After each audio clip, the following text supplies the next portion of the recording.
How are all of you?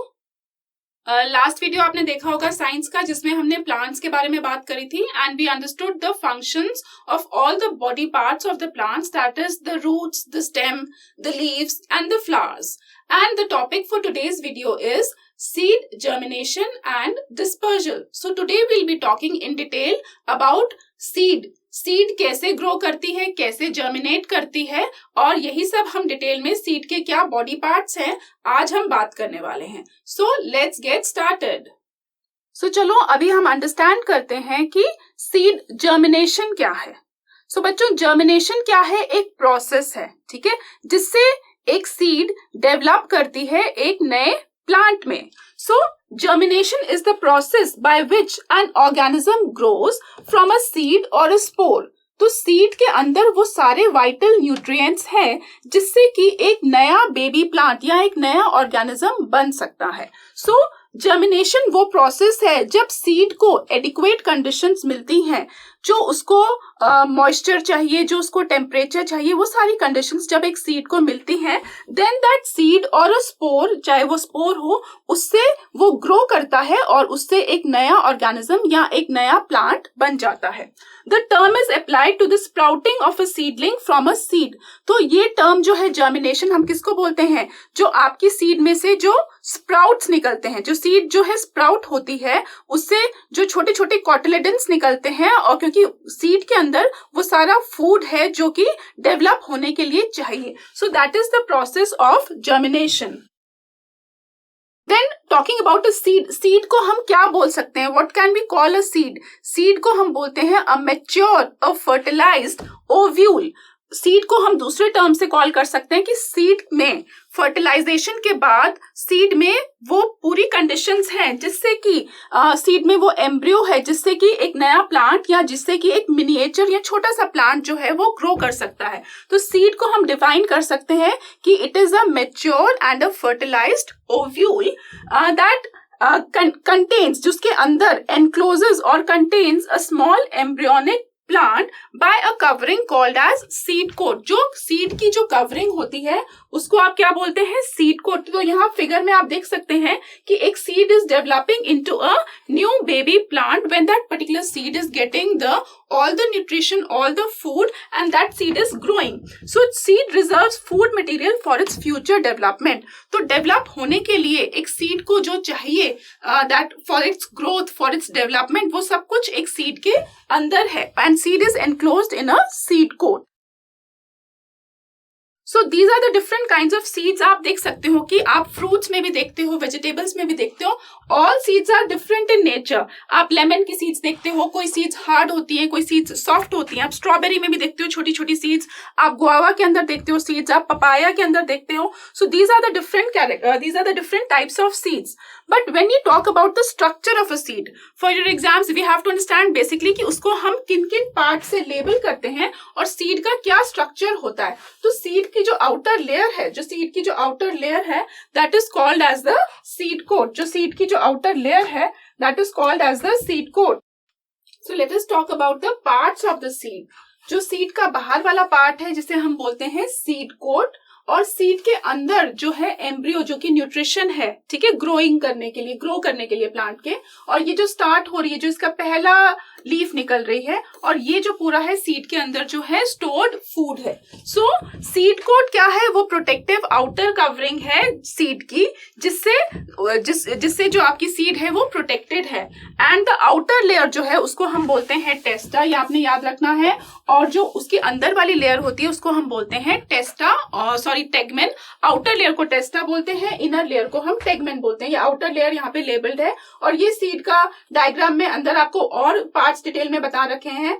ये जो है ओवरी वॉल, जिस जगह से आपका वो अटैच हो रखा होता है, जो सीड है, ये आपका ओवरी वॉल से अटैच्ड एरिया है जिसको आप हीलियम बोलते हैं, और नीचे ये माइक्रोपाइल पोर्शन है, ठीक है. और सीड में से जो आपका निकलता है, देखो दो पार्ट्स निकल रहे हैं, एक आपका प्लूमोल निकल रहा है और एक आपका रेडिकल निकल रहा है. So these are the two parts that are जो सीड में से ग्रो हो रहे हैं. तो सीड के जो दो लेयर्स हैं वो हमें याद रखने हैं. Testa and tegmen are the important layers of the seed. Then hypocotyl and epicotyl, ठीक है। एक हमने देखा, एक बात करी रेडिकल की और एक बात करी प्लूमूल की।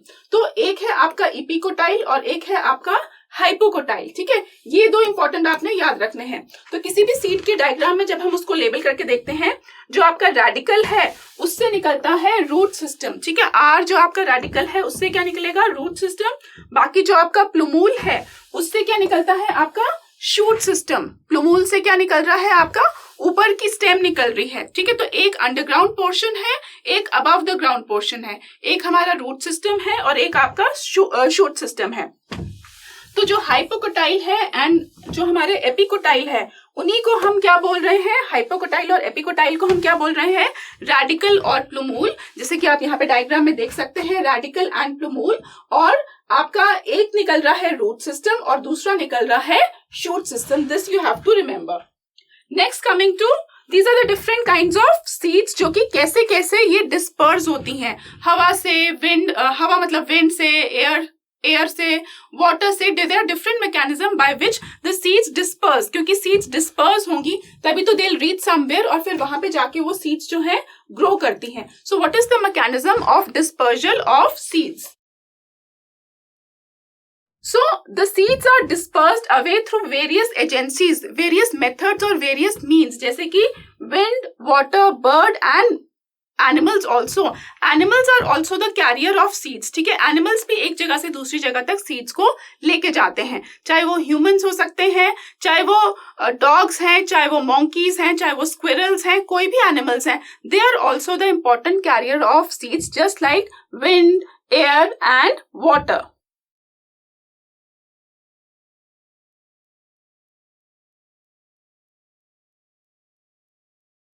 Now talking about some seeds that are dispersed by winds. हवा से कौन सी seeds carry हो सकती हैं जो कि light in weight होंगी?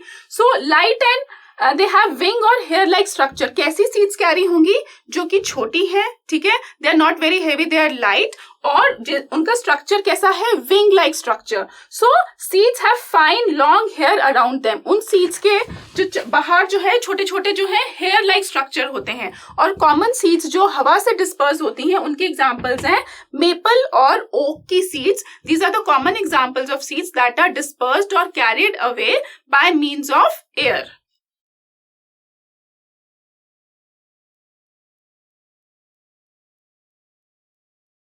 Okay, next talking about seeds that are dispersed by water, जो पानी के द्वारा कैरी होती है। वाटर भी एक एजेंट है जिसके द्वारा जो है आपकी सीड्स जो है कैरी होती हैं। तो spongy fruit of lotus and fibrous outer covering of coconut. तो कोकोनट की सीड्स जो है, coconut is carried by means of water. So seeds having outer fibrous और स्पॉन्जी कवरिंग, उनका जो बाहर का एरिया या जो बाहर की कवरिंग कैसी होती है, फाइब्रस होती है या स्पॉन्जी होती है। ऐसी सीड्स जो है पानी के द्वारा कैरी होती हैं from one place to another. And seeds are light in weight and are able to float in water. तो पानी में वो फ्लोट होती है and they travel lots of distance, ठीक है। रिवर्स में या सी में जो पानी के द्वारा सीड्स ट्रैवल होती हैं और बहुत दूर दूर तक ये सीड्स जो है पहुंच जाती हैं। Then talking about some seeds that are dispersed by animals. Animals भी तो बहुत सारी seeds को कैरी करते हैं। Animals भी तो fruits खाते हैं। Just like आप देख रहे हैं squirrels, है ना, ground nuts खा रही हैं squirrels, या आपकी birds जो हैं ये भी seed के carriers हैं। So squirrels collect nuts and bury them. When the condition become favorable, these nuts grow into new plants.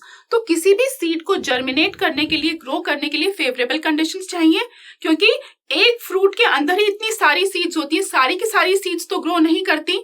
जब भी वो सीड्स डिस्पर्स होती हैं और जब उन्हें एडिक्वेट कंडीशन मिलती है जर्मिनेट करने के लिए, तभी वो सीड जो है ग्रो करती है एक नए प्लांट में। So squirrels are the example of the animals that are carrying seeds from one place to another.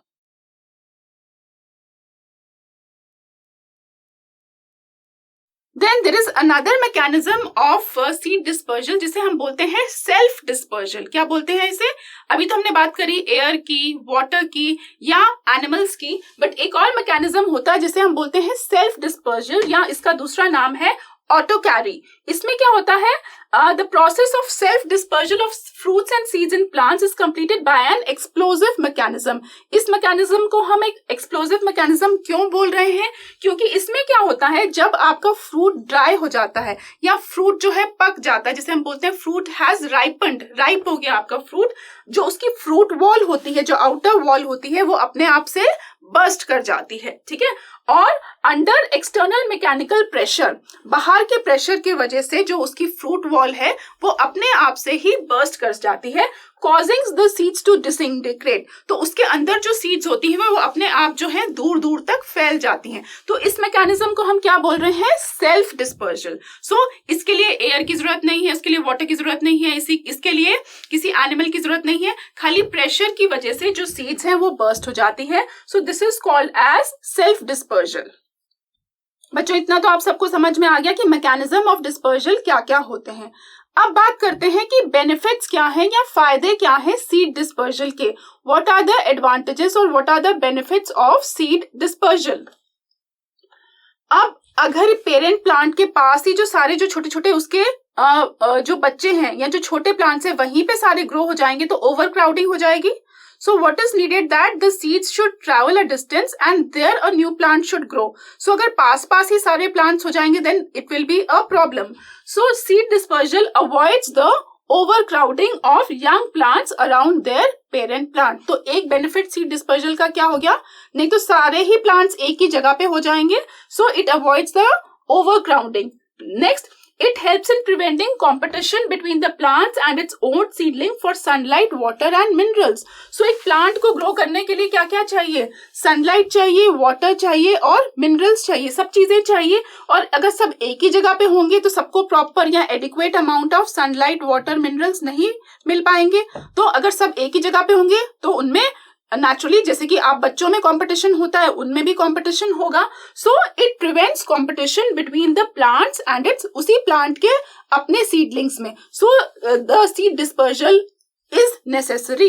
Then it enables to the plant to grow into new habitats. New habitats का मतलब नई जगह पे, नई location पे जब वो seed जाएगी it will travel a distance और वहां पे भी वो प्लांट जो है सरवाइव करेगा। So it helps a plant to grow into new habitats for wider distribution. दूर दूर तक जाके वो जो है पर्टिकुलर प्लांट के जो ऑफस्प्रिंग्स हैं वहां पे जाके ग्रो करेंगे and there are better chances of survival. तो नई जगह पे ग्रो करेंगे और अच्छे से सर्वाइव करेंगे। So these are few of the advantages for या of seed dispersal. Now here you can see the process of germination of a seed and how the plant is steadily growing. कैसे जो है plant छोटे से बड़ा होता जा रहा है। सो जर्मिनेशन जो भी हमने स्टडी करा तो प्रोसेस है, क्योंकि सीड के अंदर क्या है, प्लांट एम्ब्रियो है जो कि ग्रो करेगा। पहले वो रेस्टिंग स्टेज में है, जब उसे एडिक्वेट कंडीशन मिलेगी तो वो ग्रो करेगा। जो एडिक्वेट कंडीशंस मिलती हैं उसे हम क्या बोलते हैं, फेवरेबल कंडीशंस। तो इसी प्रोसेस को जो है हम बोलते हैं germination. That is the seed is growing into a new plant as you can see here in this particular visual. So seed absorbs water. Seed कहाँ से पानी एब्सॉर्ब करता है, सीड होल से, ठीक है। And the cells of the embryo, जो उसके अंदर जो लिविंग पार्ट है दैट इज द सेल, वो डिवाइड करते हैं, वो रेप्लिकेट करते हैं और वो धीरे धीरे साइज में बढ़ते जाते हैं। द सीड कोट ब्रेक्स, जो अभी आपने देखा सीड कोट जिसमें टेस्टा और टेगमेंट पार्ट है, जब सीड कोट ब्रेक करता है, ठीक है, और उसमें से जो निकलता है हम उसे क्या बोलते हैं, स्प्राउट, ठीक है, वो स्प्राउट हो गया। और देन द शूट, जो आपका प्लूमूल पोर्शन है वो ऊपर को जाता है और जो रेडिकल पोर्शन जो है वो नीचे को जाता है। अब जो प्लूमूल पोर्शन है जो ऊपर को जाता है उससे क्या डेवलप होता है, उससे आपकी लीव्स डेवलप होती हैं और आपकी स्टेम डेवलप होती है। और जब उसकी ग्रीन लीव्स आती हैं, जब उसकी स्टेम आती है, तब वो जो प्लांट है वो अपना खाना खुद बनाना स्टार्ट कर देता है। That is the plant, the new sapling starts making it's own food. पहले उसको फूड कहाँ से मिल रहा था, ग्रो करने के लिए सीड से न्यूट्रिशन मिल रहा था। और जब उसमें जो शूट्स डेवलप हो रही हैं, लीव्स डेवलप हो रही हैं, स्टेम डेवलप हो रही है, then it starts manufacturing its own food. और द कॉटिलेडन्स, जो उसकी जो कॉटिलेडन्स अभी आपने डायग्राम में देखे थे, वो सूख जाते हैं और वो नीचे गिर जाते हैं। और इसी प्रोसेस को हम बोल रहे हैं जो सीडलिंग डेवलप हो रहा है, जो कि अभी आपने यहाँ पे पीछे फिगर में देखा कि your seedling is developing into a new plant. तो आपका जो छोटे से सीड से आपका कैसे एक tiny seed develops into a new plant and that plant starts manufacturing its own food in the presence of sunlight, है ना, एंड वाटर, एयर, जो भी उसे सारी कंडीशंस चाहिए, उससे जो प्लांट है वो अपना खाना बनाने लग जाता है।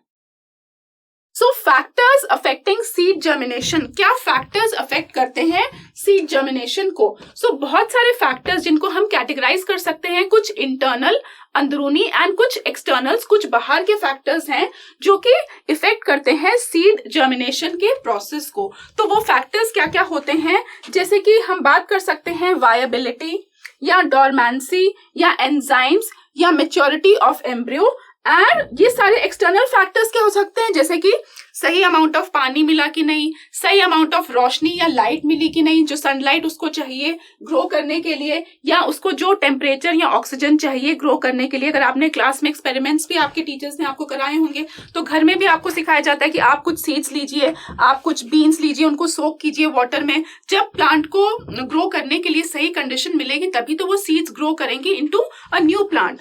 और जो आपके इंटरनल फैक्टर्स हैं कि मतलब कुछ सीड्स तो खराब हो जाती हैं, कुछ के अंदर जो है एम्ब्रियो वो सही से नहीं होता, तो डॉर्मेंट सीड्स होती हैं, उसमें जब लिविंग सब्सटेंस ही नहीं है तो वो कैसे ग्रो करेंगी। तो कुछ इंटरनल फैक्टर्स हो सकते हैं, जैसे कि जो हमने बात करी कि सीड्स में वायबल कंडीशंस हैं कि नहीं जिससे वो जर्मिनेट करें, और कुछ एक्सटर्नल कंडीशंस हैं जैसे कि सनलाइट या वाटर या temperature. So children, now can you quickly answer the following questions for me if you have understood the topic? The first one is plant grows out of, किससे plant grow करता है, ink, plastic, water या seed. अभी अभी हमने ये topic ही क्या था, हमने किसके बारे में डिस्कस करा, सीड्स के बारे में। So plant grows out of, your correct answer is seed, seed से आपका प्लांट ग्रो करता है। Then seed can be defined as, seed को हम क्या बोल सकते हैं, एक मैच्योर्ड ओव्यूल बोल सकते हैं, एक फर्टिलाइज्ड एग बोल सकते हैं, एक गाइनोशियम बोल सकते हैं, या एक एम्ब्रियो बोल सकते हैं। हमने एंड्रोशियम और गाइनोशियम ये सब के बारे में प्लांट्स वाले टॉपिक में भी स्टडी करा था। तो सीड को हम क्या बोल सकते हैं, seed can be called as a matured ovule, ठीक है, जो मैच्योर्ड होता है ओव्यूल उसी को हम सीड बोल सकते हैं। The first part which comes out of a seed, तो सीड से सबसे पहले क्या निकलता है, रेडिकल निकलता है, प्लूमूल निकलता है, स्टेम निकलता है, या कॉटिलेडन निकलता है। Which is the first part that comes out of the seed. अभी अभी हमने डायग्राम में देखा, the first part that comes out of a seed is radical. Radical वो पहला पार्ट है जो सीड में से बाहर आता है। Coconut fruit is dispersed by, just now in this particular video we studied the dispersal mechanism, और कोकोनट जो फ्रूट है वो कैसे डिस्पर्स होता है, उसकी सीड कैसे जाती है, एयर से, एनिमल से, एक्सप्लोजिव मैकेनिज्म से, या वाटर से। So if you remember you can type it in the chat window. तो कोकोनट फ्रूट जो डिस्पर्स होता है अभी हमने डिस्कस किया, that is by means of water से वो ट्रेवल होती है आपकी coconut fruit from one place to another place.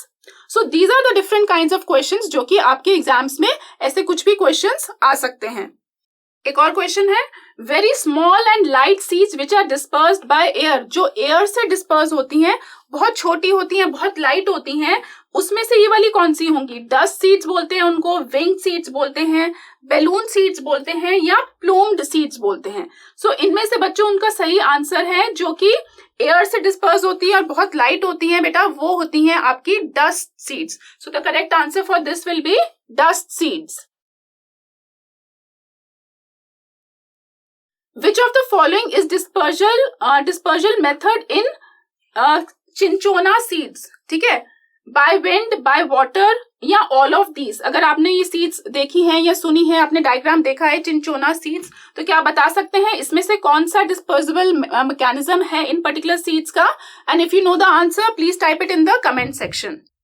So students, thank you for watching today's video, and I hope that you would have understood the process of seed germination and dispersal, because we have covered all the mechanism of dispersals also, what is the need for seed dispersal and how a seed germinates and what are the various parts of a seed. So see you soon in another video where we'll be discussing another topic related to science. So keep watching the videos and keep liking the videos as well. Thank you for now.